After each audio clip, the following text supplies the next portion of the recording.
The Senate voted to block President Trump's Saudi arms deal on Thursday, paving the way for a veto clash with the White House.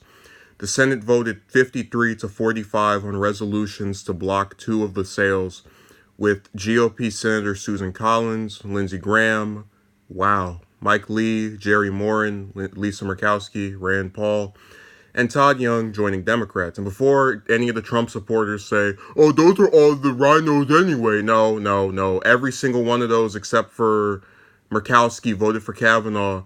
And I think the only thing this group has in common is most of them vote against that national emergency emperor crap that Trump tried to pull a few months ago. But other than that, they usually always vote for his stuff. So take that mess out, especially Graham. When I saw this list, I was thinking, who are we missing? Because it's usually 7 Republicans, but Graham's not among them. And I was like, oh, Steve Daines, that other Republican. He didn't vote against this apparently. Which, whatever.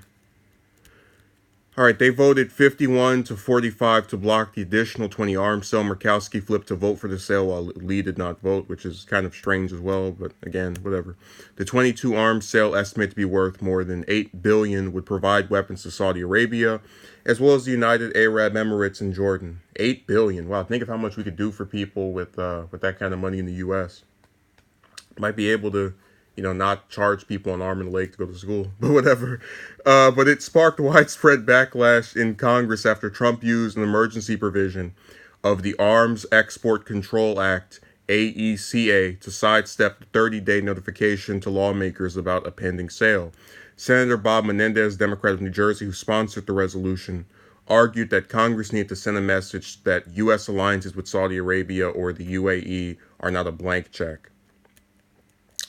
That's a corrupt politician, but he's correct about that. For months upon months, this administration has failed to demonstrate how equipping the Saudis with more weapons would improve the Saudi respect for human rights in Yemen or advance America's own values and national security interests, Menendez said. It's true. Again, I don't like Menendez, but that's correct. Senator Chris Murphy, Democrat of Connecticut, added that if lawmakers didn't try to block the sale, they were effectively allowing this administration and future administrations to ignore Congress on arms sales. If we don't take a positive vote here, we are giving away this priority potentially forever because, this emergency in the Middle East is not a new emergency, he added, which is, again, correct. So this is all other stuff. Let's see the White House's Office of Management. They said the transfer of these capabilities and services to the Kingdom of Saudi Arabia, the United Arab Emirates, and the Hashemite Kingdom of Jordan directly supports the foreign policy and national security objectives of the United States by improving the security of friendly countries that continue to be important forces for political and economic stability in the Middle East, OMB said in the statement. Look at how Twilight Zone-y this stuff is.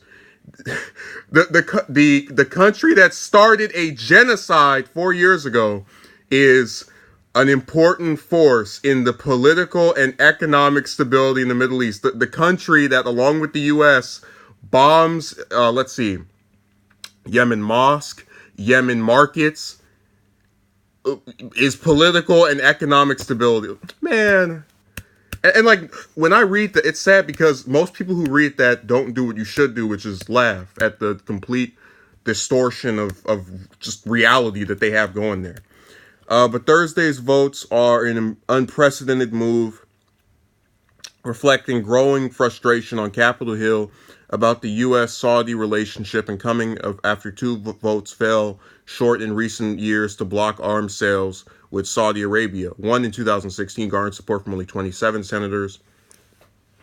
The other, in June 2017, had the backing of 47 senators. Since then, U.S.-Saudi relations have soured further, and growing concerns about Saudi Arabia's involvement in the years-long Yemen civil war. Guys, it's this really should not be a hard thing. What war was a success after 3-4 years? Whatever. They never asked themselves, if we're giving these people all these weapons and billions of dollars and all that jazz, why is it taking them so long to end this thing? But whatever. Maybe they're not trying to end it. Maybe they're just trying to kill people. Who knows? Well, I do know, but they don't want to listen to me. So good on those 7 Republicans. I am really shocked as hell to see Graham on that list because he's one of the ultimate Trump bootlickers. I mean, every single foreign policy objective Trump has that involves bombing or some kind of warmonger stuff toward a country that's not Saudi Arabia or Israel, he's right there with them. So to see him vote against this is just like, to vote against this and the additional 20 arms sale is like, my breath is taken. This is a genuine shock because one of the warmongers is backing this arms sale being blocked. And I guarantee you, I didn't look at the list of the 27 and the plus 40 that voted against this twice in 2016, 2017. I guarantee you he wasn't one of them. So, like, this conflict seems to have done something really unique. It's making people who normally have no problem just letting people get blown to pieces switch over. And I've noticed that it's those same 6 or 7 Republicans that just keep saying this is stupid. And they're right. And I really hate that in an era where people are so anti-Trump, and they, like when people give these little stupid, speeches, they get all excited. It seems like the Republicans who actually go against some kind of key objective of his, like, bootlicking for Saudi Arabia, they get completely ignored. Or, their voting record of being opposed to certain stuff of his is not recognized for in this case the good thing that it is. This is a great thing to have this blocked, and my only regret is that we don't have more to where we can sustain a veto or override one. So it's a nice little thing that was done by the Senate for once.